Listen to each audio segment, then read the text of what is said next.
Hello, Amanda. Hi, Emma, and welcome everyone. Thanks for taking the time out today to catch up with Emma and I and talk all things marketing your brand. Welcome. All right, we're playing with the slides here. Here we go. Awesome. So thank you everyone for joining in. We are super excited to bring this to you today. Amanda is amazing at everything PR and personal brand, and my background is really in corporate branding and building businesses, their legacy with their corporate brand and their customers. So what we want to take you through today is we're going to give a bit of an introduction about both our businesses. We're going to set the scene and talk about brand and talk about some of the questions that what people have brought to us and the reason why we're running today. Then we're going to run through firstly your personal branding checklist. Then we're going to go into your corporate branding checklist, and we'll have time for a Q&A discussion at the end. So if you've got questions, like we encourage you to use that chat function. We will have that time dedicated at the end to run through the Q&A, but feel free to put things in the chat as you go through. If there's something that you need to be clarified, we might be able to touch on that as we go through, or we'll definitely address it at the end. So over to you, Amanda. Hi everyone, Amanda Williams here from Yellow Panda. So I'm the director and founder of Yellow Panda. We were established in 2018 and we essentially are a full service public relations and communications agency that specializes in personal branding. So I used to look after politicians and their public profiles and figured I would jump across and support business founders, CEOs and C-level executives in growing their personal profile, helping them become thought leaders and public figures in their own right. Awesome. So my business is Accelerate Marketing. So it boomed and was born in 2020. So it is a COVID baby. And we work with a lot of businesses in financial services, but also essentially just B2B. And so that is really the niche that we play in. And we want to build their brand and build their authority and build a lasting legacy for them to leave. And in some cases, they want to sell their business or they want to bring new partners into their business. So we really specialize with being able to connect with the right customers, but also the right partners and build that lasting brand and that legacy. So over to you, Amanda. The slide delegator. Yes. So today, these are the main topics that we sent out, that we advertised we were going to be covering off today. So true to our word, we will be running through all of these points. And to get started, Emma and I are going to throw some questions to each other, and we're going to start with, where do you get started? It's a great question, and something that we talk about with our clients all the time is marketing. Branding is really overwhelming. There's a lot of information out there as to what you should be doing and how do you even tackle it to begin with. What we suggest is looking at what your objective is for your brand. One of our clients, they wanted to sell their business in 5 years. Another really wants to grow their existing customer base in the referral database. So what are your objectives for your brand? And then also, what do you love about your brand at the moment? And what do you feel isn't hitting the mark with your messaging or your content or your creative? So where do you want to go? So having some clear, defined goals and objectives to start with is always good. Yeah. So I'm going to shoot a question over to you. How do you show up? And do you need to be across every channel? What channels are suited to your brand? How do you tackle that? Well, first and foremost, we don't need to be on all of the channels. And due to the overwhelm that we do face as business owners showing up everywhere, I will be running through the channels that I recommend for personal brand growth and development. Obviously, there are different channels suited to different specialties. We know that a lot of people who have registered for today's webinar do come from a professional services background and, are really looking at growing these channels and wanting to show up in these channels in order to build out their B2B network. So there are a lot of channels, but today we're just going to focus on the ones that are going to get you the biggest bang for buck. Awesome. And I think following on from that, let's talk strategy and how you implement a strategy, because we are both big on strategy, strategists at heart here. So, Em, how do we get started with strategy when it comes to coming up with that branding strategy for either personal or corporate? Definitely. Whenever I think strategy, I think structure and I think process. We are marketers and we are focused on brands. We do need to be creative and flexible and fluid and adapt as the market changes or as pressures to your brand changes. but having a really good structure and strategy in place, what we said before, what are your goals and objectives? What are you trying to achieve? What are the best channels suited to that? To be able to put together that strategy and that long-term objective, whether it be 12 months, 24 months, 3 years, 5 years, you're essentially working towards something, and there's that structure in place to help support it. Definitely. And then the last two for you, they're probably really tying in together. How do I create new content? And does all content that I share, does it need to be new? Does it need to be every week? I'm spending hours and hours upon creating that content. And what is valuable to their customers? Yeah, right. So creating content, and then also looking at utilizing existing content as well. And we're going to send out a fact sheet on our particular amplification formula that we've actually developed here at Yellow Panda, which focuses more on going after quality content. So I call it a pinnacle piece of content. So let's say that is a live recorded podcast interview, and then how we actually leverage that one opportunity into smaller pieces of content. But then we're also going to discuss, what other content types you can be creating from scratch if you haven't quite got to the stage yet where you are actually being invited to do interviews. And if you're not doing, religious PR exercises where you are actually going out and getting media coverage and that sort of thing. There are some really good tools that we can use to create content. Canva's one of my absolute favorites for that. But then the apps themselves that we'll be discussing today also have some really good inbuilt capabilities to create, engaging reels and video content as well. And when we talk about valuable content, we're talking about content that resonates and gives your audience members some valuable insight. I've always said, content should be one or two things. It should be either informational or educational. Informational, educational, I'm going to say three things now, or entertaining. So they're the key things that we'll be looking out for. I agree. Look, you want to have content that's engaged with, it's shared, it's inspiring, like you said, it's educating, it's entertaining, and it's real. So, you can't do that all of the time. There's a balance of putting content out there to be consistent and have that structure to it, but then actually just putting content out there that's valuable, that that's being engaged with. Yeah, absolutely. Right, so you're going to dive in first into all things personal brand for us. We are. And so the way that we've formatted today's webinar is that Em and I have both gone and created a actionable checklist for you to complete after the webinar. But what we're going to do is we're both going to spend some time on our different disciplines. So I'm going to talk personal, she's going to talk corporate, and we're going to run you through all of the areas on that checklist so you've got a good overview of what you need to go away and sort of implement within your own business. So getting into it, and I'll make sure this is up on the screen as well. Okay, so we are going to start with looking at LinkedIn. Now, I mentioned before, there are a couple of channels that I swear by for growing personal brand, and that is LinkedIn and Instagram. The reason why is because we are humans, and I think they are probably the best places to interact and show up as a human being.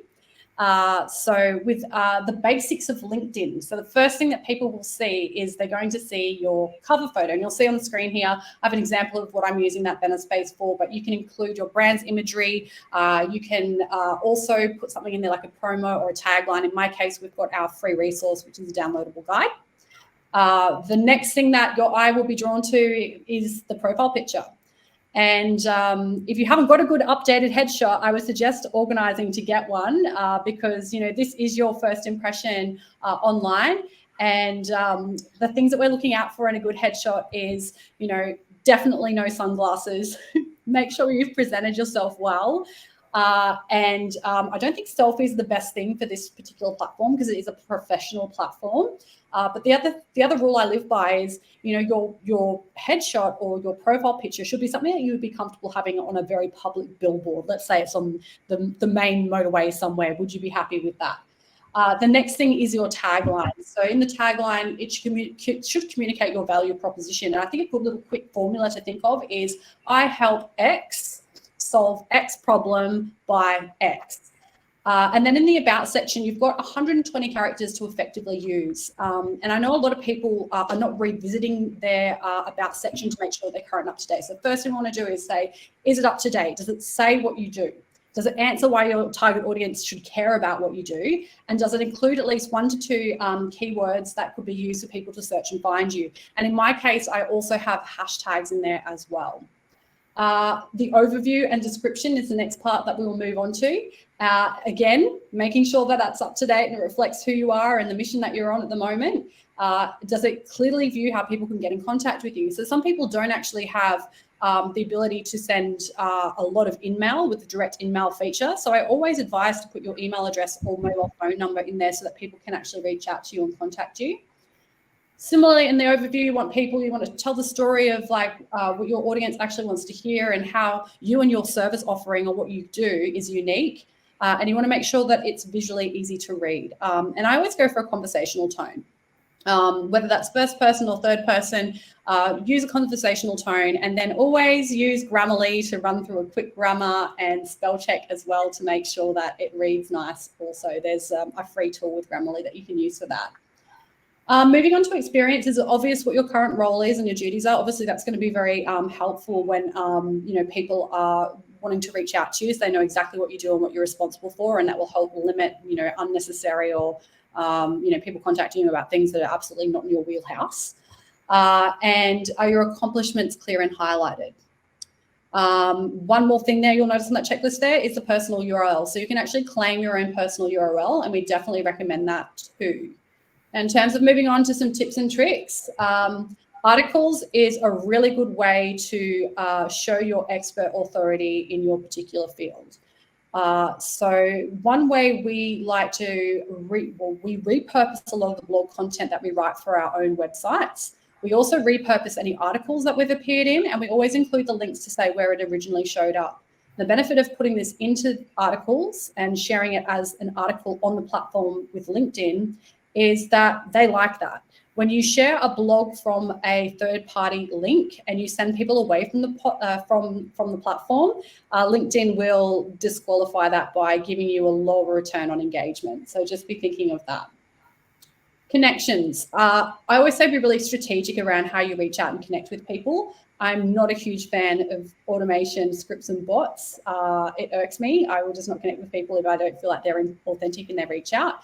And some of the ways that we actually, champion authentic reach out at Yellow Panda is that we actually help identify different people within the industry or within the B2B network that would be really good to collaborate with or bring into the worlds of our clients.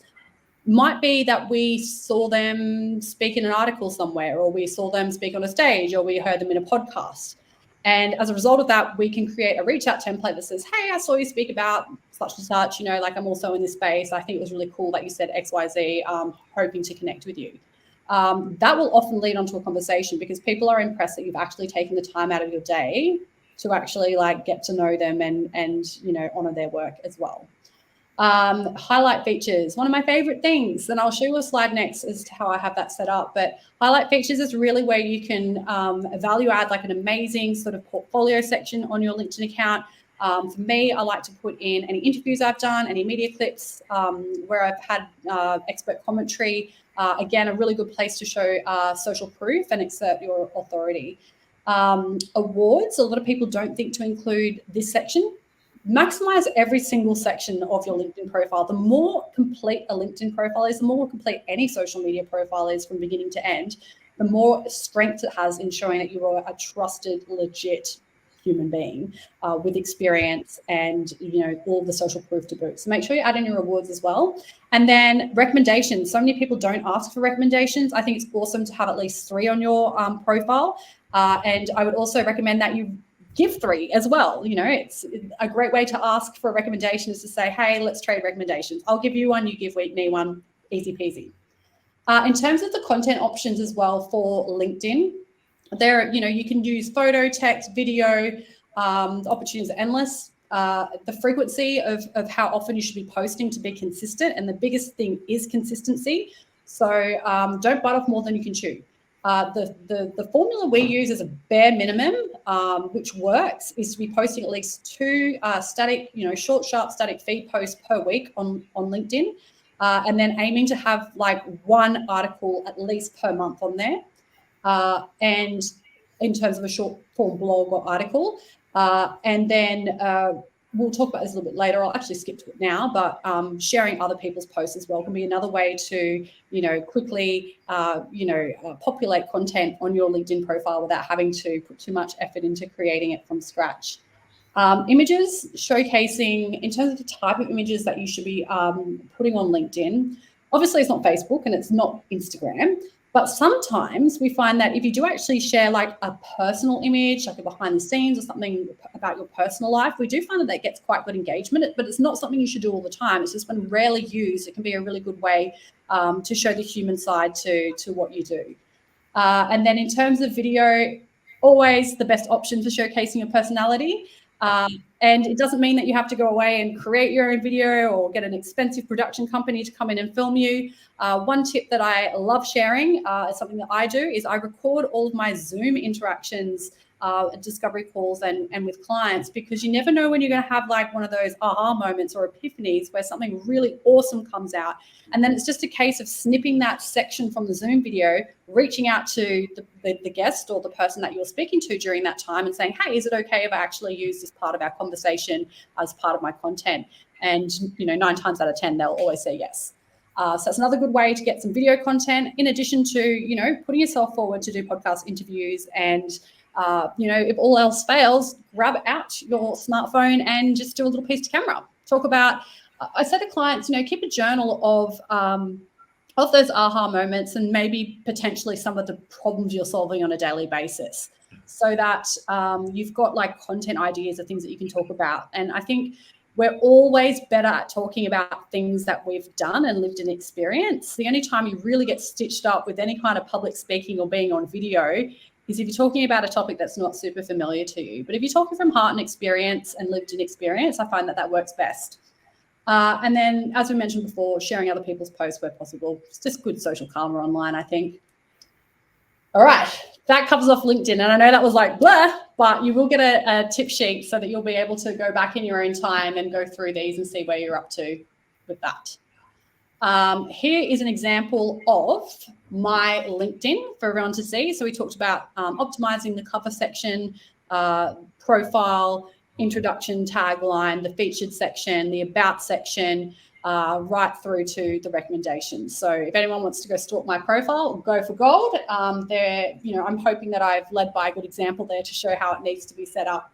So the second channel that we favor to build a strong personal brand is Instagram. And Instagram to me is I call it a visual journal. So this is like your visual journal. And the way it should be set up is that at first glance, people can instantly see what you're all about. And to me, one of the biggest compliments I ever received is that when someone says, oh my goodness, like I've just met you in real life for the first time, but you were exactly how I imagined based on my stalking of you online. So you're wanting to make sure that really marries up, and you want to make sure that your username is consistent with other platforms, so it makes it easy for people to find you. Again, we want to make sure that we have a good profile picture. For me, I use the same profile picture across all of my social media platforms. Again, consistency, people see that familiarity of that face. And another thing Em and I were talking about a little bit earlier is, particularly as a woman, you do change hair, styles, colours, all that sort of thing. Back when I was working in politics, there was so many times that I would go to different networking events with a new hairstyle, and literally I would have to be reintroducing myself to people in the room because they didn't, obviously recognise who I was based off that. So aim for consistency in your profile pics, but make sure they're updated as well as you age. It's, like the biggest, I think politicians are probably the worst. We've just gone through a big federal election, and I'm sure most people would have seen their political counterparts on their call flukes absolutely not matching what they look like in real life. That's quite embarrassing. Real estate agents also very guilty of this. And profile bio, is it consistent with other social platforms? And I mean, obviously it's horses for courses. There's different ways you want to show up. For me, with Instagram, I feel less is more. I feel like if you actually try to populate that and talk about way too many things of like how freaking awesome you are, it kind of can be a bit taken aback by some to be trying to like overcompensate for who you are. So keep it short and brief and to the point. And then I like to use hashtags to showcase sort of the areas that I care about, or the values that I have as well. If you're building a public profile, your account should also be public. I know some people have reservations about that. And I would say my biggest tip for going public is to do a little bit of a self-audit of your feed to start with. So there is an archive feature in Instagram where you can archive any irrelevant posts. And I approach this the same way I approach, my wardrobe. So when I'm doing a big wardrobe clean out and I'm looking at what clothes I might want to get rid of, I literally will hold it up and go, do I see myself wearing this in the next 5 years? Is this an outfit of future Amanda? And if it's not, then it's gone. It's given away or whatever. So I think the same thing with archiving up your feed to make sure that it is a true depiction of your brand story and who you are and the journey that you're on. The highlights section is also a really good place to point people towards the information that you would like them to take away from you at first glance. And for me, I have a media section because obviously I want them to see all of that earned social proof that I have of being like a legit expert in my field. And the other section that I've recently included there is a Q&A because, again, that helps people get to know me sooner. So we've seen some pretty creative ways that people use the highlight reel. For Yellow Panda, it's a totally different story altogether. For the corporate branding side of things, I know you'll touch on this, Emma, but it's more about our work, who we work with, case studies, behind the scenes at the office, that sort of thing. That's how we showcase our highlights in that respect. So when you're looking at your post, you want to look at, is there like a consistent color theme or aesthetic going on? Like, do you look on brand? And I don't mean to the point where it gives you that much anxiety that you don't know what to post next because you're not wanting to break a color chart or like put two opposing fonts together or anything like that. I think you have to have a balance between trying to keep a brand aesthetic but also being able to post when inspiration strikes. So I moved away from having a very structured sort of feed plan to being able to do that myself. But when we talk about the colors, like obviously for my brand, obviously it's super bright, reflection of who I am. Imagine if my feed was like super moody and dark and sepia and just like it would be completely throwing someone off when it comes to, understanding who I am. So pick a color palette and aesthetic that matches your brand. And if you want some tips around how to do that, there is like so much information online about color psychology and branding that you can look into. Alternatively, you can always reach out to me and I can give you some tips on that as well. In terms of the types of posts that you can do on Instagram, I just want to touch on Reels because they're really good. No pun intended. But I think that if you can at least aim to try and create one good reel a month. It takes a little bit of practice to work out how to do it, but by utilizing trending audio, you can actually get better engagement, for one. But the reels can be posted into the feed and then reshared as a story as well. So you're actually getting 3 opportunities to show up with a reel. And Instagram love that feature. They're actually giving more credit to creators who use reels over any other type of post. And Instagram are actually going to be changing the feed structure soon. So instead of us seeing the boxes that we currently see in like as example here, they will actually be going for a vertical feed soon because more people are watching reels now on this platform than they are scrolling feeds. Very interesting. I also want to touch on engagement because a lot of us are guilty of just thinking social media is there for us just to be a megaphone to talk about ourselves to the world. But, social media was created to be social. And so it's important for you to actually reach out and engage with other accounts, send DMs. And Instagram, they can track your activity. So it's very important to be using Instagram as a normal human being as well and not just using it as a place to mega blast yourself off at the other end. So it's a two-way communication mode, right? Followers. So for me, it's really important to do a following cull every now and then, but I have a bit of a disclosure there. I went a little bit crazy the other day and unfollowed too many accounts at once and ended up in Instagram jail. Thought I was going to, it said it was going to delete my account within 24 hours. It's one of the most terrifying experiences of my life to date. So we don't want to be doing too much of it, but just dedicating some time every now and then to unfollow accounts that just no longer serve you or light you up or have relevance to the path that you're on. And then it is ideal to generally have more followers than you follow, but we do understand that when you are building out a new account from scratch, that's how you do it, follow for follow. So we do tend to try and get those ratios a little bit more in favor of your following by the time we build you up. But to start with, that's sort of the process to get that cranking. That's all for Instagram at the moment. Again, you're going to get these slides, so you will be able to go through them and I want to show you this as well. So we recently redesigned, well, not recently, it was about 6 months ago now, but we redesigned our feed at Yellow Panda to a static feed. And I have a blog that we'll send the link out to if you want to read about this. But we moved away from posting in the static feed because we did know that Instagram were, favoring reels and stories at the time. And we made a decision. And that's the whole thing, like knowing strategically when to make decisions around how much time you create content based on what the return is on the time that you spend on creating content. I think this is a huge thing for anyone in business. Like we think we have to just be content machines, just be pumping stuff out all the time and do all different types of content across all different channels. But what the smart thing to do is to obviously start that way, but to be really looking and measuring what's working and what isn't.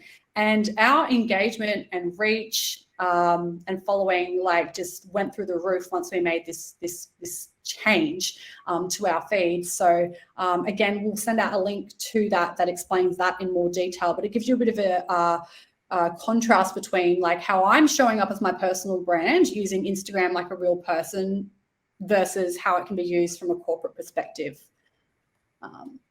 Moving on to this one. The next section that we're going to cover off is your digital footprint. So a lot of this has to do with Googling yourself and being your own little FBI agent. You want to search your name and note down any results that come up. And one thing I'll mention here is unfavorable results. So things that you don't like that are on Google about you. Sometimes people find themselves doing a really daggy interview very early on in their entrepreneurial journey that doesn't reflect where they're at, particularly, if they're trying to book speaking events and that type of thing.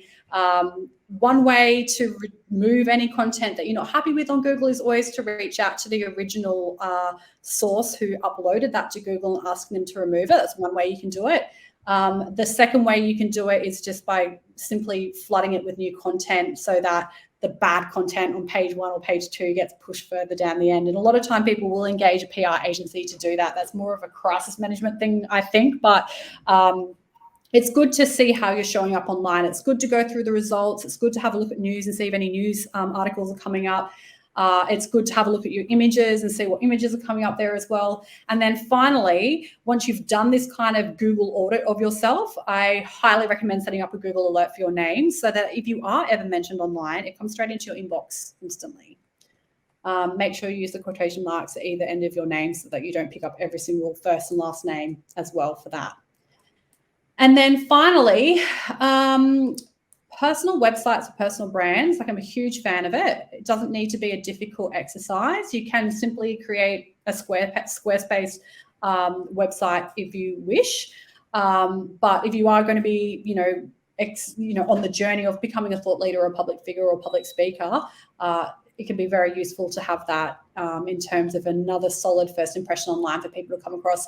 I share all of my blogs and articles on there as well to keep that content fresh and up to date. It's important to keep your websites up to date as well. And then the other thing that I would recommend, if you're not thinking websites your thing as yet, I love using all my links. And I know there's similar products out there like Linktree, but all my links for me has been awesome because I can actually track how many people are accessing all my links and looking at it. So it's another platform to basically build awareness. But you'll see on the screen that in all my links, I use it as a way to sort of share my online portfolio of press mentions.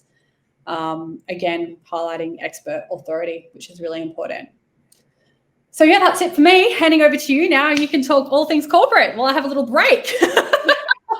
Take a breath now. That was amazing. I think you covered off, like you said, the major platforms that you use for your personal brand, and what we're going to go through for corporate branding is very similar.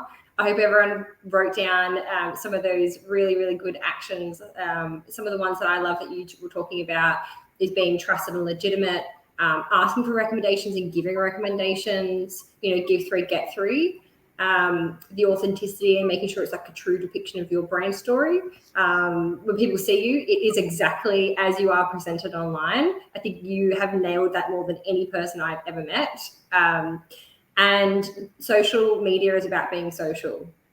Nugget of gold, and super obvious, but not always something that people remember. And sometimes, do use it as a bit of a platform and a soapbox. So thank you for sharing. We're going to delve into corporate branding now. So we're also going to cover off with LinkedIn to start with, because it is one of the major platforms that we use for our clients, especially considering that a lot of them are service-based businesses in that B2B sector.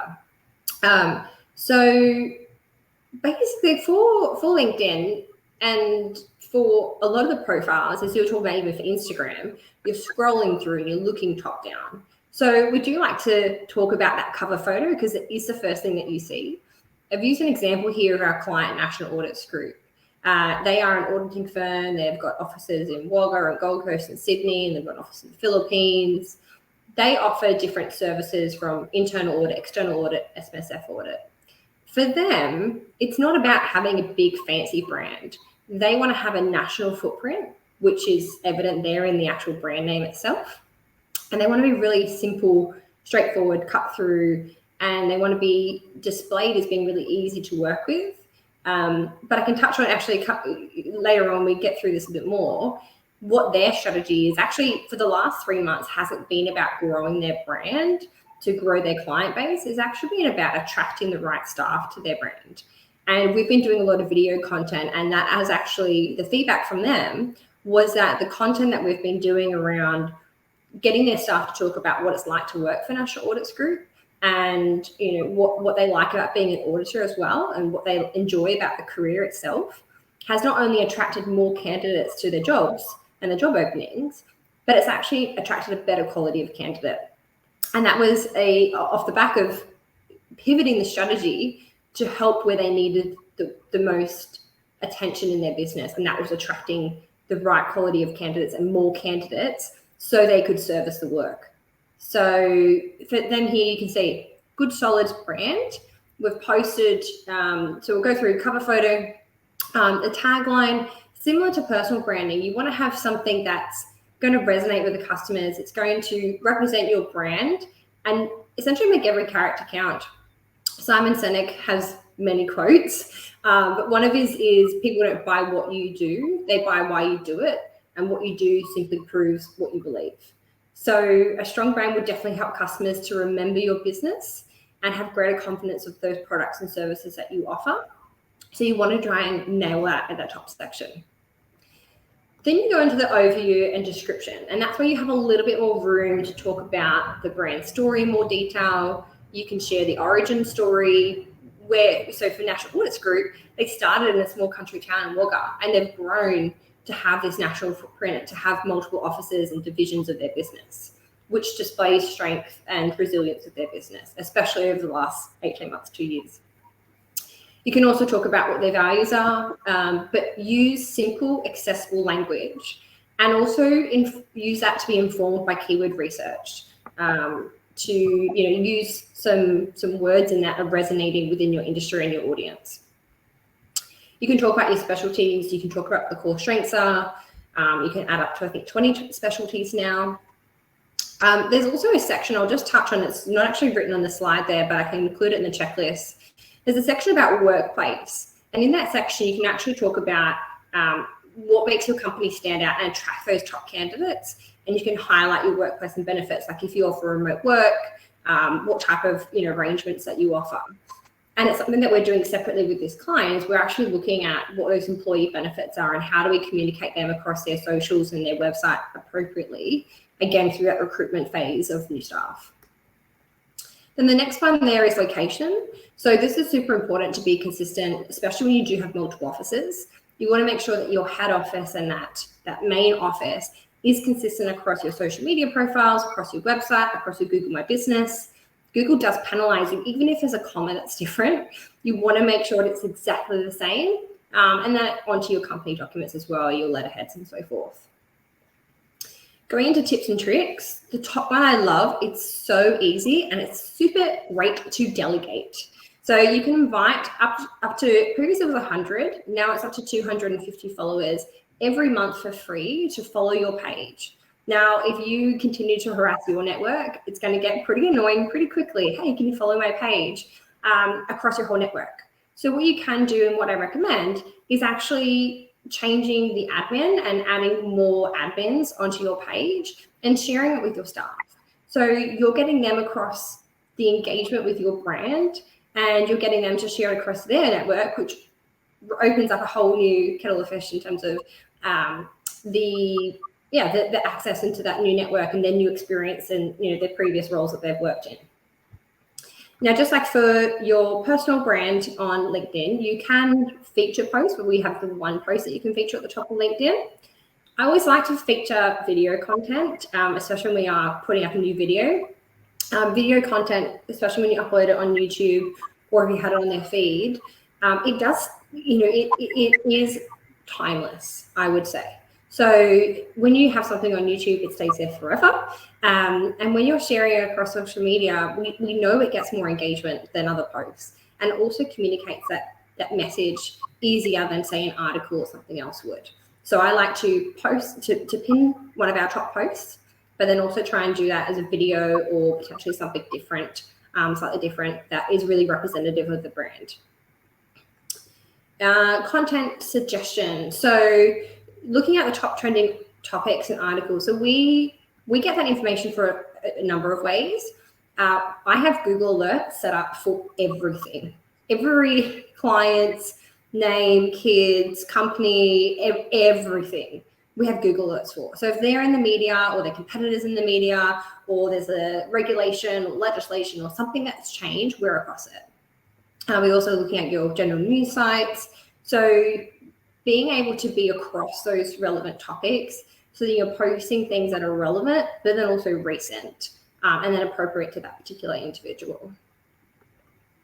URL, customize, easy to read URL, again, just that consistency with that brand. And then the last one around your employees. So like I said before, when you're getting employees to follow people to the page, also get them to share your content and feature them in your content and capture them. As Amanda said, she's having meetings and Zoom meetings, and the potential there's nuggets of gold in those meetings that you can repurpose. Just as your employees are having conversations with your customers every single day. With national board audits as well, we just did a post, or we've got a post to put up very soon with a testimonial from one of their SMSF clients. And this was just a conversation over email that they had, which was then pulled out and then we're going to use across socials. So the content is there, the content exists. Your employees are an extension of your business, and they are capturing great content every single day, whether it be a client visit or a conversation or a meeting or something internal that's happening. Potentially there's a team training session that you've done, or you've had your team Zoom drinks back in lockdown and we're doing that, or a team networking day or annual conference. It's not about doing an event for the sake of it. It's about making sure that we are able to capture what you're doing and then create the narrative of the business to build that brand, that presence that you're trying to achieve. In terms of your content options, so there's a couple of areas here to run through. Format, this varies. So, it goes from anything from articles, images, videos, documents. There's a wealth of ways that you can entertain and inform your audience, but it's about identifying those types of formats that are going to resonate best with your audience for that particular message. For example, if we are trying to attract their new candidates, we're not going to push a lot of articles about the changes of the legislation and why the industry is really convoluted and why it is really hard, why a lot of accountants are stopping doing the auditing and they're using independent auditors. We're going to focus more about the exposure to different industries, and the message is different because the objective is different. Then we're going into frequency. So if you haven't been posting much, you're not going to go from doing nothing to then 5 posts a week, or you're doing some reels on Instagram, and you want to build up that the volume of content, that frequency of content over time, and take consumers along that journey. Because in addition to social media, you're likely to put your email marketing strategy sitting there and churning on in the background. You've got your automations, potentially your retargeting campaigns. You need to be inclusive of all your channels, and you need to look at that multi-channel approach and how your brand is being reflected across those channels, and how you're taking your customers as well across that buyer journey. And are they aware of your brand? Are they considering your brand? Are they ready to purchase your product? Or are they a loyal customer and you're therefore showcasing the advocacy of your brand. Articles, images, looking at your audience as well, so jumping up to that one. So yeah, who is your target audience? What is the level of seniority that you're wanting to reach? Are you wanting to reach the C-level executives? Are you wanting to reach the managers? Or are you wanting to reach those university graduates to attract them into your business? Who's your audience and what is your content designed to do for that audience? Images, videos, PDF and PowerPoints are great. Uploading your slide decks and having some more information there about what you do and being that thought leader in the industry. And then the last one on there was just about your PDFs and PowerPoints, and then just generally looking at the content, like I said before, what's happening within your business and what can you share, and then how can you capture that and share that. Awesome. Okay, so Instagram and Facebook can be controversial for businesses and corporate branding. A lot of our clients, we didn't actually start on these platforms initially, or we did over time. And Facebook, we tend to have supplementary because through Instagram, you can already reshare. So for little to no effort, we can pretty much repurpose that content across 2 channels. But going through Instagram, firstly, you want to make sure that your profile is a business profile. It allows you to view analytics, and it also allows you to have more information on there about your industry, your location, have your phone number, email address, etc., etc. Story highlights, just as Amanda mentioned, with your personal brand, are great at capturing and summarizing some of those key pieces of content that you're sharing across your socials. You want to be able to showcase who you work with, some case studies, some free resources, potentially there's behind the scenes there. What is it about your brand, and what is it that's really important to share? One of our other clients, we have a section just about their team. So you can see the directors of the business and you can see the different qualities of those individual team members. Between the bio and the highlight reels, we also do use Linktree or something similar for our clients. I think it's super important. Most businesses are doing it these days. Just if you're not doing it, just do it. Basically, it is a great way to summarize all the different links and content that you want to share that diverts you away from Instagram or the platforms. And you can brand it and you can make it look great. But it is a really good way to summarize those links. And also as well, if you are giving something away for free, so if you're talking about your free guide, have that in there. Make sure you've got your lead magnets in there, and it is a good way. Again, if your objective is around driving leads, then think about how you can leverage every single step on your platform to drive people through that funnel onto that particular action that you want them to take. We've also got for Instagram, for your content, so establishing 3 to 5 content pillars and then using that to form that content calendar. So you're looking at the different types of content in rotation, and you're not just focusing on one particular service or talking to one particular audience. You're looking at accommodating everyone across that content marketing plan. And then hashtags. Increasing number of hashtags will increase your reach. So Facebook, same thing for Facebook. In terms of your profile at the top, you do want to make sure, excuse me, this is what we get in winter. Yeah, we've both been sick. My nose is running. Emma's coughing. We've had COVID and the flu, but we don't let it beat us. No, show must go on. The show must go on. So thanks for being patient with me. Okay, so then Facebook. So I do recommend having a look at the hierarchy of those tabs at the top. So you can't see it there, but when you jump off this, go onto your Facebook and have a look at those tabs sitting at the top of your page. So I'm talking about your home, your services, your reviews, your photo options, and have a look at what is the best order that you want to have those in. And then in terms of the content, the news that you're sharing, your tech updates, the different links that you're sharing to increase, potentially your objective is to drive website traffic. So from your Facebook, you're having action at the top and you're driving people to your website. So utilize the platform for that if that's part of the strategy.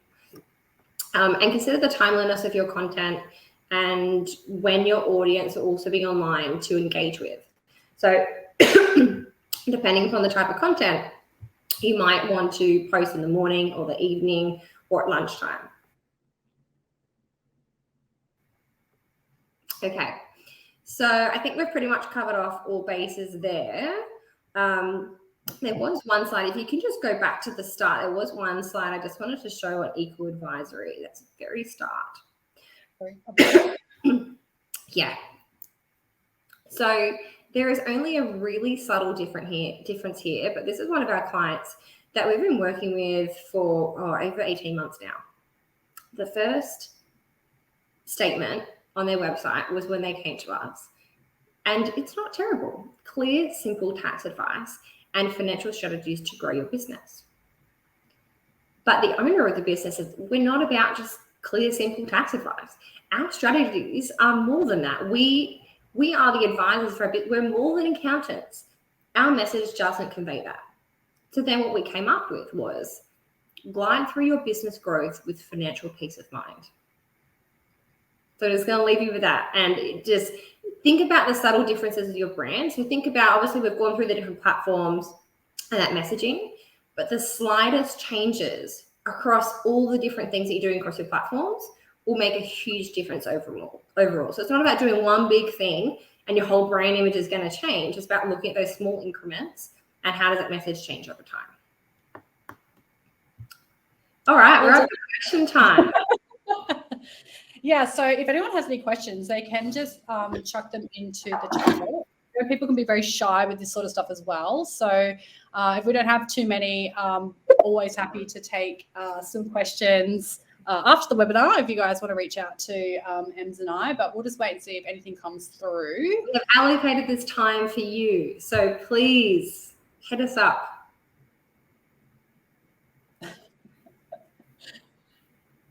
Anything about any platforms, anything for Amanda on personal, anything for me on corporate.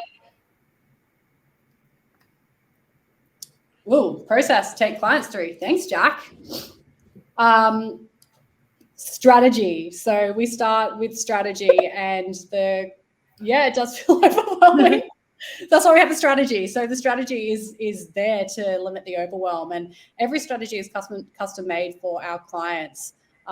Which looks at, the goals that they are wanting to achieve through their personal brand or their PR and communications plan. And we actually do all of that research for them. So when Ems was talking before about, knowing who your target public audience are, how to reach them, what channels you need to show up on, what kind of content you need to produce, all of that. So everything we've just gone through, we do for you. And then once we sign off on that strategy and we have clear guidelines as to how you want us to represent your brand, we can do all that work for you with very little input. So that's my process. What about you, Emma? Yeah, look, it is overwhelming. And, this is why often businesses are hesitant to talk to us. So talk to any marketing agency and they just put it off and put it off and put it off. So we have an initial consultation with a client. We talk to them about what is it they want to achieve for their brand. Then we send them a questionnaire form, which, I don't like to, it's, standardizing the process isn't what I'm about. It is all about customization. But this questionnaire is intended to get them thinking about what is it their brand does that's different to their competitors? What is it that they offer? What are their services that they offer? Who do they see as their competitors? What do they want to achieve? What channels do they try before? What works and what doesn't work? So they fill out a questionnaire for us, and then we workshop. Okay, we're going to do our marketing strategy. So we go away and build that strategy for them. So based upon that questionnaire, the response they provide us in that mini workshop, we build them a marketing strategy, and then we have a look at what do we want to achieve, what are the channels that we're going to utilize, and then what are those deliverables off the back of that. So we don't start with everything up front. If we want to focus on potentially 1 or 2 channels, we might want to generate 1 content article a month, a really good quality, SEO focused, 2,000 word article a month. And then we might want to cut that down in different pieces. We might want to utilize that topic because depending on the time of year, right now, we're focused on end of financial year, and then we're going into potentially then around SMSF and investing and, then into your finance and your forecasting to the next year for some of our clients. So taking them along that journey and breaking it down piece by piece and having a look at who's going to be looking after those pieces of work and how fast do they want to run. Yeah. I'm going to jump in and answer Raj's question around how you track if the strategy is successful. Yeah, great. Within the strategy, we actually set out some smart goals around what we want to achieve. How many, article features we would be going after, the reputation management goals. We would set generally like a 3-month review to track it every 3 months to see how we're actually progressing. But there are some different analytics that we can pull from as well. In PR land, we can have a look at a couple of things. We can look at the audience size that we've got you in front of. We've had clients that have worked with us for 12 months and got in front of an additional 2 million audience members as a result of the PR and content strategy that we deployed on their behalf. Then there's the value of showing up, say, in a full page spread in a News Corp publication and being syndicated nationally, worth over $200,000 if you had to buy it in advertising, which is worth 4 times the value when it's an earned media article. Because when people are talking about how good you are and a journalist does a story on you, it holds so much more weight and value. So we have different tools that we can track to see if the strategy is successful. But one of the biggest things is that clients will come to me and they'll say, more people are reaching out to me. I feel like more people know what we do. And I'm getting some really great feedback from people about how I'm showing up everywhere. So it's like they feel it as well. So that's a little bit on how I would track a successful strategy. I don't know if you have anything to add on that, Emma. Yeah, the only thing I would add is you want to have really a mix of short-term and long-term goals. So Equal Advisory, I actually had a great meeting with them a couple of weeks ago. So we were talking about financial year to financial year. And in the first year of us working with them, we generated a certain amount of new client revenue. And when we met with them the other week, we had 5x that within 12 months. So we aren't seeing that in the day-to-day. And obviously it's not just us. They have a great team, and with the director himself, he's focused on growing that business, and he has a vision to get to it to a certain turnover, certain number of staff, and then a certain number of years. So he has that objective set. And so our focus is around increasing his referral partner network, engaging his staff, et cetera, et cetera. But the fact that we've been able to help him 5x his business within 12 months, that is a long-term goal that far outweigh what we thought we could achieve. So I think it's important to have a look at those analytics daily, weekly, monthly, 3-monthly.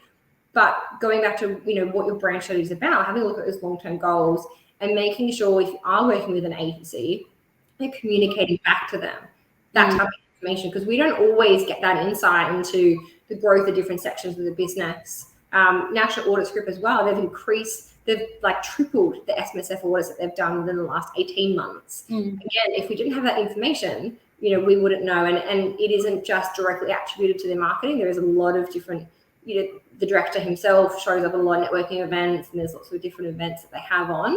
So it's about being able to try and attribute the success to different channels, but then having those different milestones over a period of time. Yeah, and just touching on what you said too, like with going through agencies and making sure that they're reporting to you on your analytics and giving you that feedback on whether or not your strategy is successful. What we find is, because Em and I run small boutique, very hands-on, we're very passionate about what we do. We are very transparent and very, as Em said before, about tracking everything on Google Analytics, et cetera, and the Google Alerts and that sort of thing. We have so much more attention to detail and care, and it really is important to us that we actually can report on improvements or that we can actually report on success metrics when we're working with our clients. And sometimes, the feedback I get from, I have clients that come to me who've been with bigger agencies because I think bigger is best, but just too many, things just fall through the cracks. They're not getting that reporting, they're not getting that information, and it sucks, because then some people might walk away from that experience and say, oh, PR doesn't work. No, the execution of that particular PR agency and their strategy and the way that they reported to you and gave you feedback may not have been working. So that's just something else I wanted to mention there.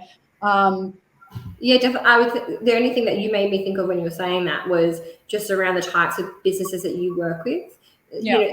You do work with different businesses, but there is a similarity across them. So when you're working with a firm that gets it and gets your industry and gets who you are, then your results are going to be different. I've seen it with a marketing agency with a friend of mine who has a business, and she approached this agency and they didn't understand her brand or her industry at all, and it was actually detrimental to her brand. And they ran an ad which was really negatively picked up by the regulators. So you want to work with people who get your brand, and by doing that, hopefully we've demonstrated today, when you work across multiple brands, you get quite knowledgeable about what works and what doesn't work. And so whilst we're looking at each client as an individual client, having individualized strategies and very dedicated teams and strategies for those, there is an overarching benefit from working with agencies that have that skill set, and also the tools and the team. Like, I know we've been talking about like some of the tools that we've got access to, and we're constantly looking at what algorithms have changed, and it is a lot to be across, and we don't expect people that aren't marketers to be across that. So let us take that burden on for you, and then being able to share the insights off the back of that. Because that's what I love about us, is we actually give a shit, and we treat our clients' business success as much as our own. Like, it's a partnership, right? They need to be successful in order for them to continue to partner with us, for us to be successful. Like, we're literally in it together. And I think so much of our work is a win-win situation for everyone involved. I just want to jump quickly to Simon's question about, is there a core set of hashtags that you use on most of your Instagram posts? My answer is no. Generally, we will create them. You can have different hashtag sets, and some of the platforms we use, one of my favorites is Plan. You can use later.com as well. You can actually have some hashtag sets saved up. But again, with the algorithm, it's best if you mix them around, because the more that you do in terms of copying and paste jobs online, the more it's going to affect your reach and engagement. I hope that helps there. We've got another question from Sarah. I'm a startup building business brand, but I feel that success is in my credibility, the relation stuff. Do you have advice about when to focus on personal versus corporate? They're going to see us go head to head on this, aren't they? We're going to go head to head on this one. We probably are going to go head to head. I'll use an example of a business that I spoke with. I've only got a couple of minutes left. I was speaking with a business who came to me who said that I wanted to build our Instagram profile. Now, this particular business was a business who offer premium speakers embedded into your house, and you can't see them, and they wanted to work with exclusive brands. And it's a Swedish brand, and they have a brand legacy in Sweden and in Europe. So when they came here, like, we want to build our Instagram because we're going into these stores to sell our products. We want to show them we've got this Instagram following, and we need to have this brand, and we need Instagram to show that. And my recommendation to them was, you probably don't actually want to have Instagram, because you want to show yourself as being exclusive, and you want to show yourself as having this brand and having this legacy offshore, which that speaks to your brand. That speaks to it more than a number of followings does. Now, the reason I bring that up is potentially for you, it isn't about followings. Like, what is it that you bring and what your brand brings that speaks louder than a number of followers or a number of posts or something like that? What is it in the essence of your brand and what you're trying to do and achieve that you can potentially start communicating and start growing? Now, in terms of whether it's personal or corporate, maybe I'll go to you, Amanda, if you think there's one thing that she should do first. But my recommendation would be, building a business brand. What is it at the essence of what can you leverage and draw upon whilst you're building onto that? Yeah. Mindful, we only have a couple of minutes left. And what I'd like to know about Sarah is I want to know what business she's starting up, and I want to hear about the success and her credibility and the relational stuff. Like, I actually would want a deeper dive on that with you, Sarah. So perhaps set up a discovery call with my office so we can have a bit more of a chat about that. And then I'll be in a better position to answer that, the personal versus corporate, because as Emma just said, that's a great example of where corporate actually trumped personal. But without some more detail from you, I wouldn't hand on heart give you advice on that just as yet. I'm going to do a quick poll.